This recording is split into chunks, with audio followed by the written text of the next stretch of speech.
ओम शांति। आज की मुरली का सार। मीठे बच्चे, तुम्हें अभी बहुत बहुत साधारण रहना है। फैशनेबल ऊंचे कपड़े पहनने से भी देवाभिमान आता है। प्रश्न है, तकदीर में ऊंच पद नहीं है तो किस बात में बच्चे सुस्ती करते हैं? उत्तर है, बाबा कहते बच्चे अपना सुधार करने के लिए चार्ट रखो। याद का चार्ट रखने में बहुत फ़ायदा है। नोटबुक सदा हाथ में हो। चेक करो कितना समय बाप को याद किया। हमारा रजिस्टर कैसा है? दैवी करैक्टर हैं। कर्म करते बाबा की याद रहती है। याद से ही कट उतरेगी, उच्च तकदीर बनेगी। सुनते हैं मुख्य पॉइंट्स।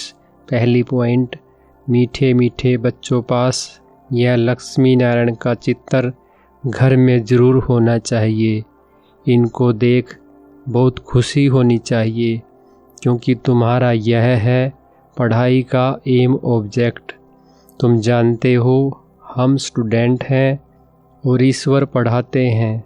सबके लिए यह एक ही उद्देश्य है। इनको देखते बहुत खुशी होनी चाहिए।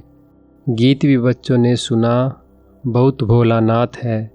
कोई कोई शंकर को भोलानाथ समझते हैं, फिर शिव और शंकर को मिला देते हैं।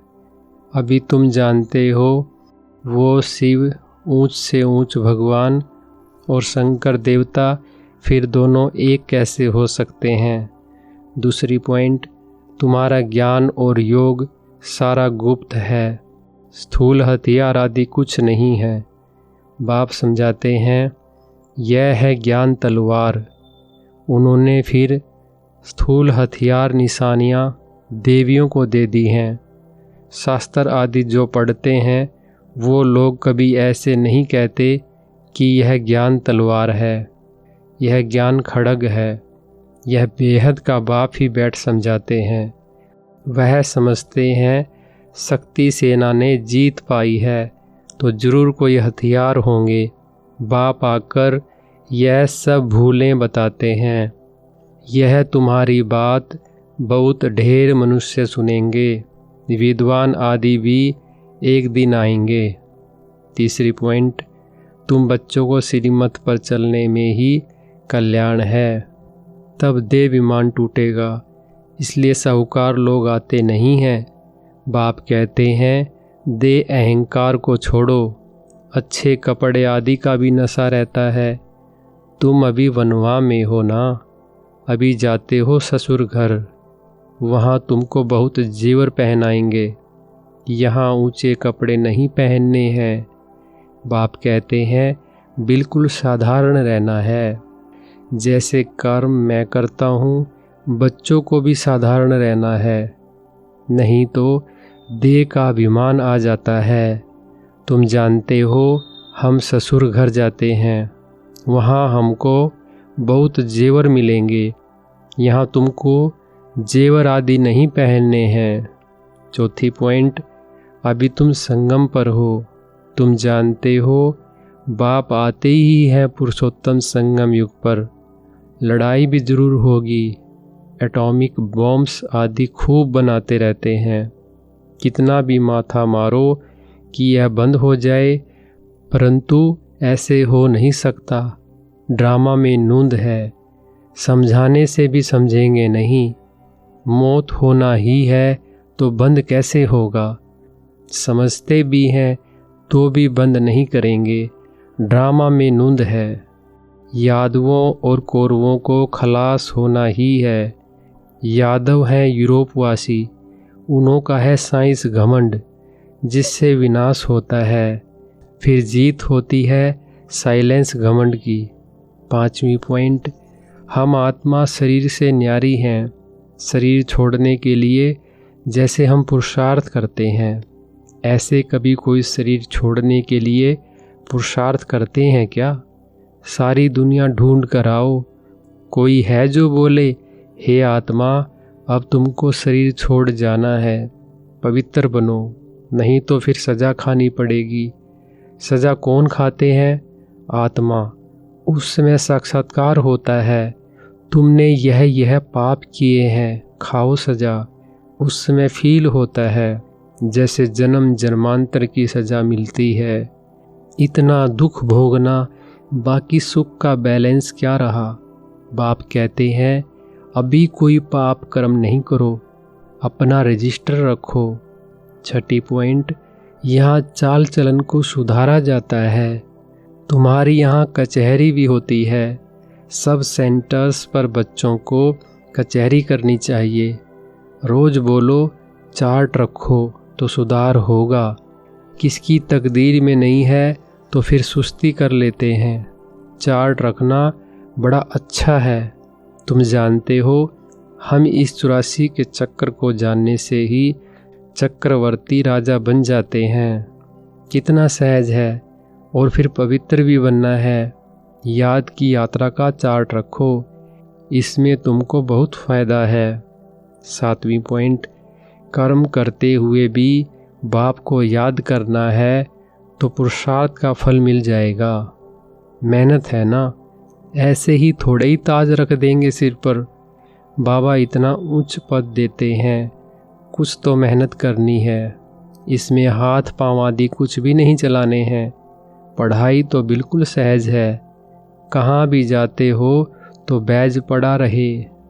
तुम रूहानी मिलिट्री हो ना, मिलिट्री को हमेशा निशानी रहती है। तुम बच्चों को भी यह होने से नशा रहेगा, हम यह बन रहे हैं।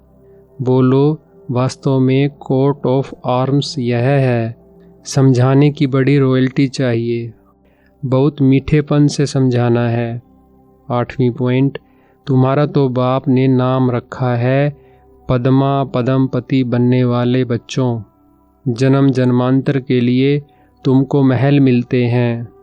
सुदामा का मिसाल है ना, चावल मुट्ठी सुना है तो यहाँ वह भी ले आते हैं। अब चावल रूखा थोड़े ही खाएंगे, तो उनके साथ कुछ मसाले आदि भी ले आते हैं। कितना प्रेम से ले आते हैं। बाबा तो हमको जन्म जन्मांतर के लिए देंगे, इसलिए कहा जाता है दाता। भक्ति मार्ग में तुम ईश्वर अर्थ देते हो तो अल्पकाल के लिए दूसरे जन्म में मिल जाता है। कोई गरीबों को देते हैं, कॉलेज बनाते हैं तो दूसरे जन्म में पढ़ाई का दान मिलता है। धर्मशाला बनाते हैं तो मकान मिलता है, क्योंकि धर्मशाला में बहुत आकर सुख पाते हैं। यह तो जन्म जन्मांतर की बात है।